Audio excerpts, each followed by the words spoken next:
الحمدللہ رب العالمین والصلاة والسلام علی سید الانبیاء والمرسلین وعلی آلہ وصحبہ اجمعین۔ بسم اللہ الرحمن الرحیم۔ پیارے بچوں، آج ہم اسلامیات اختیاری پارٹ 1 کا لیکچر نمبر 10 پڑھیں گے، اولاد کے حقوق و فرائض۔ اس سے پہلے ہم والدین کے حقوق پڑھ چکے تھے، عائلی زندگی سے متعلق پڑھ چکے تھے، شکر اور احسان سے متعلق پڑھ چکے تھے۔ آج ہم والدین کے حقوق کے بعد اولاد کے حقوق کو پڑھیں گے۔ تو اولاد کے حقوق کو ہم والدین کے فرائض بھی شمار کر سکتے ہیں۔ بچوں، اسلام نے والدین کو اس بات کو پابند کیا ہے کہ وہ اپنی اولاد کے حقوق کا خیال رکھیں، اس کی مناسب پرورش و تربیت کریں اور ان کی جملہ ضروریات پوری کریں۔ ذیل میں اولاد کے حقوق مختصر طور پر بیان کیے جاتے ہیں۔ حفاظت جان، سب سے جو پہلا اولاد کا حق ہے وہ کیا ہے کہ ان کی جان کی حفاظت کی جائے۔ رسول اللہ صلی اللہ علیہ وسلم کے تشریف آوری سے پہلے انسان کی جہالت اور سنگ دلی اس قدر بڑھ چکی تھی کہ وہ اپنی اولاد کو قتل کر ڈالتا۔ عرب میں جو ہے لوگ مفلسی کے خوف سے اور بعض اس جھوٹے غرور سے کہ کوئی ہمارا داماد نہ بن سکے، اپنی لڑکیوں کو زندہ درگور کر دیتے تھے۔ اسلام نے نہایت شدت کے ساتھ اس سے منع فرمایا۔ قرآن مجید میں ارشاد ہوتا ہے کہ اللہ تعالیٰ قیامت کے روز اس قتل ناحق کا سخت محاسبہ کرے گا۔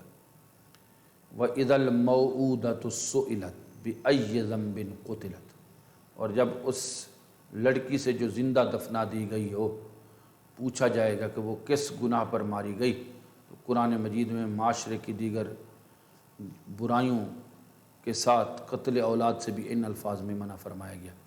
یعنی مراد یہ ہے کہ جب اس سے یہ پوچھا جائے گا کہ کس گناہ پر دفنا دی گئی، تو وہ کہے گی کہ میرا گناہ تو کوئی نہیں تھا، میرے والد جو ہے اس غرور کی وجہ سے مجھے دفنا چکے تھے کہ مجھے زندہ درگور کر دیا تھا کہ کوئی میرا داماد نہ بن سکے۔ تو دیکھ لیں کتنا بڑا جرم ہوگا، اور اس وقت جب انسان وہ اپنی جان کے لالے پڑے ہوں گے تو ایسی صورت میں جو ہے وہ بندہ پھر اپنے رب کو کیا جواب دے سکے گا۔ قرآن مجید میں معاشرے کی دیگر برائیوں کے ساتھ قتل اولاد سے بھی ان الفاظ میں منع فرمایا گیا۔ اللہ تعالیٰ نے ارشاد فرمایا وَلَا تَقْتُلُوا أَوْلَادَكُمْ خَشْيَةَ إِمْلَاقٍ نَحْنُ نَرْزُقُهُمْ وَإِيَّاكُمْ إِنَّ قَتْلَهُمْ كَانَ خِطْئًا كَبِيرًا، اور اپنی اولاد کو مفلسی کے خوف سے قتل نہ کرنا، کیونکہ ان کو اور تم کو ہم ہی رزق دیتے ہیں، کچھ شک نہیں کہ ان کا مار ڈالنا بڑا سخت گناہ ہے۔ یعنی اپنی اولاد کو رزق و روزی کے ڈر سے قتل کرنا گناہ کبیرہ ہے۔ اچھا، ایک تو ان کی زندگی کا حق تھا، دوسرا یہ ہے کہ ان کی تعلیم و تربیت کا حق، ان کی تعلیم و تربیت کا حق۔ اسلام نے اولاد کی جسمانی پرورش کے ساتھ ساتھ اس کی بہتر تعلیم و تربیت پر بھی بہت زور دیا۔ ارشاد نبوی ہے کہ اولاد کا ماں باپ پر حق ہے کہ اس کی اچھی تربیت کریں اور اس کا اچھا نام رکھیں۔ اچھا، ویسے اس دور میں سب سے پہلی خطا تو اس بات پر کر لی جاتی ہے کہ فلمی نام جن کا نہ مطلب نہ مفہوم نہ مقصد، ٹھیک ہے، وہ رکھ دیے جاتے ہیں، جس کی وجہ سے جو ہے وہ نام کسی اعتبار سے بھی شخصیت پر اثر انداز نہیں ہوتا۔ تو یعنی نام اس طرح کا رکھا جائے جو انسان کی عظمت اور شخصیت کو سنوارنے کا سبب ہو، یعنی نام کو شخصیت کے ساتھ مطابقت ہو۔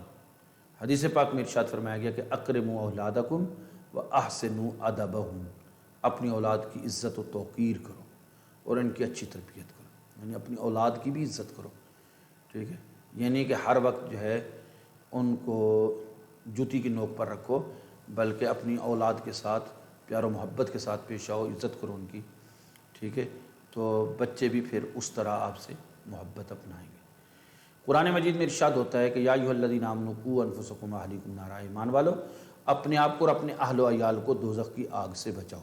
اس سے مقصود ان تمام برائیوں، خرابیوں اور ہلاکتوں سے ان کی حفاظت ہے جو آخر کار انسان کو دوزخ کی آگ کا مستحق بنا دیتی۔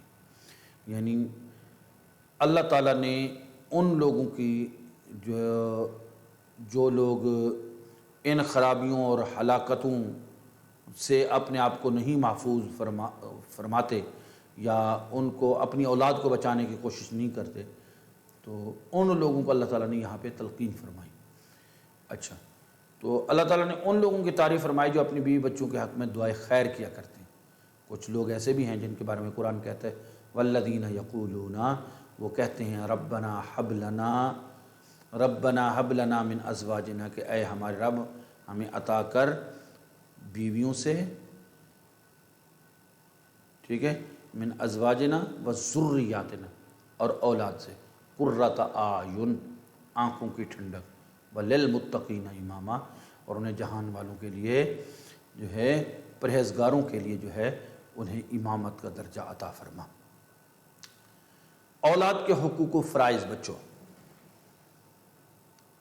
تو اولاد کے جو حقوق و فرائض ہیں ان میں سے ایک حق اولاد کا یہ بھی ہے کہ ایک ان کا اچھا نام رکھا جائے، ٹھیک ہے، ان کی زندگی کا تحفظ انہیں فراہم کیا جائے، اور ان کی اچھی تعلیم کا انتظام کیا جائے اور اچھی تربیت کا۔ اس طرح نبی کریم صلی اللہ تعالیٰ علیہ وسلم نے فرمایا جب بچے 7 سال کے ہو جائیں تو انہیں نماز کی تلقین کرو، اگر 10 سال کے ہو بھی جائیں تو نماز کی پابندی نہ کریں تو مار کر پڑھاؤ، اور اس عمر میں ان کے بستر الگ کر دو۔ اچھا، پھر فرمایا تم میں سے ہر شخص ذمہ دار ہے، مرد ذمہ دار ہے اور اس کے اہل و عیال کے متعلق پوچھا جائے گا، عورت ذمہ دار ہے اور اپنے خاوند کے گھر اور اولاد کے متعلق جواب دہ ہے، یعنی ہر ایک سے اس کی ذمہ داری سے متعلق سوال کیا جائے گا۔ اولاد کی تعلیم کی اہمیت اس حدیث نبوی سے بھی واضح ہے کہ طلب العلم فریضۃ علی کل مسلم و مسلمۃ، علم کا حاصل کرنا ہر مسلمان مرد اور عورت پر فرض ہے۔ حضور علیہ الصلوۃ والسلام نے فرمایا کہ اولاد کے لیے والدین کا بہترین تحفہ اور عطیہ اچھی تعلیم ہے۔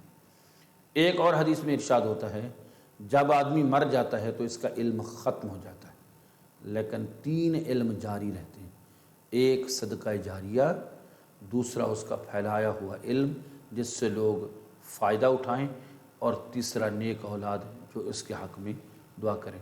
یعنی یہاں یہ لفظ غلط لکھا ہوا ہے کہ یہ 3 علم جاری رہتے ہیں، یعنی 3 چیزیں جاری رہتی ہیں، ایک صدقہ جاریہ، دوسرا اس کا پھیلایا ہوا علم جس سے لوگ فائدہ اٹھائیں، اور تیسرا نیک اولاد جو اس کے حق میں دعائیں مغفرت کریں۔ یعنی نیک اولاد والدین کے حق میں دعائے مغفرت کرے تو یہ کتنی بڑی نعمت ہے۔ پرورش اور تعلیم و تربیت کے بعد جوان اولاد کے لیے اچھا رشتہ تلاش کرنا اور ان کا نکاح کرنا بھی والدین کے ذمہ ایک اہم فرض ہے۔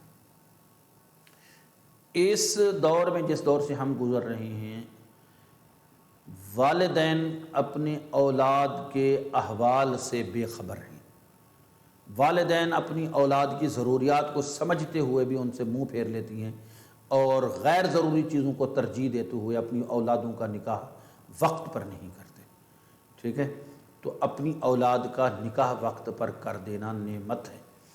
3 چیزوں میں ارشاد نبوی صلی اللہ علیہ وسلم ہے کہ 3 چیزوں میں دیر نہیں ہونی چاہیے۔ نماز میں جب اس کا وقت آ جائے نماز میں دیر نہ کریں، جنازے میں جب کہ وہ حاضر ہو، جنازہ موجود ہے تو بس آپ جلدی جنازہ پڑھائیں، اور لڑکی کی شادی میں جب اس کا مناسب رشتہ مل جائے، بر مل جائے، تو رشتہ تلاش کرنے میں لڑکے کے جذبات و احساسات کا بھی خیال رکھنا چاہیے۔ بعض اوقات یہ ہوتا ہے کہ والدین اپنی اولاد پر رشتہ مسلط کر دیتے ہیں، یہ میرے بھائی کی بیٹی ہے، آپ کو اس سے نکاح کرنا ہوگا، نہیں تو میں آپ سے ناراض ہو جاؤں گا، میں آپ پر کسی طرح بھی راضی نہیں ہوں گا۔ اور بھائی نہیں، جس نے زندگی گزارنی ہے کسی بچی کے ساتھ، آپ پہلے اس کے جذبات تو سنیں، اس کے احساسات کا بھی خیال رکھیں، ٹھیک ہے۔ تو ٹھیک ہے آپ کے بھائی کی بیٹی ہے، لیکن اگر کسی حوالے سے آپ کے بیٹے کو پسند نہیں ہے تو پھر کیوں آپ اس کے گلے میں پھندہ ڈالنے لگیں، ٹھیک ہے۔ آپ کی بہن کی بیٹی ہے، آپ کی پھوپھی کی بیٹی ہے، خالہ کی بیٹی ہے، ٹھیک ہے، تو اس اعتبار سے بھئی ٹھیک ہے آپ اپنی رشتہ داریاں اپنے طور پہ نبھائیں، لیکن اپنی اولاد کو مت پھنسائیں ایسے کاموں میں، بلکہ اس کی رضامندی یا کسی کے ذریعے دریافت کروا لینا بھی ضروری ہے۔ نکاح میں جوان لڑکی کو اگر رشتہ اس کی مرضی کے خلاف ہو تو انکار کر دینے کی لڑکی کو بھی اجازت ہے، لڑکے کو بھی اجازت ہے، یہ والدین کی نافرمانی نہیں ہوگی ایسی صورت میں۔ اس کی اجازت کے بغیر نکاح ہرگز نہیں ہوتا۔ اس سلسلے میں اسلامی احکام بڑے فطری اور متوازن ہیں۔ معاشرے کی بہت خرابیاں ان احکام اور تعلیمات کو پس پشت ڈال دینے کے نتیجہ میں جنم لیتی ہیں، لہٰذا ایسے کاموں سے بچنا چاہیے اور اپنی اولاد کے جذبات و خیالات کا بھی احساس کرنا چاہیے۔ اللہ تعالی ہمیں احسن انداز میں اپنی اولادوں کی تربیت کی توفیق بخشے اور ہماری اولادوں کو ہمارے لیے راحت قلب و جاں بنائے، اور اللہ تعالی ان سے ہمیں نفع عطا فرمائے اور ہماری نجات اخروی کا باعث بنائے۔ وآخر دعوانا الحمدللہ۔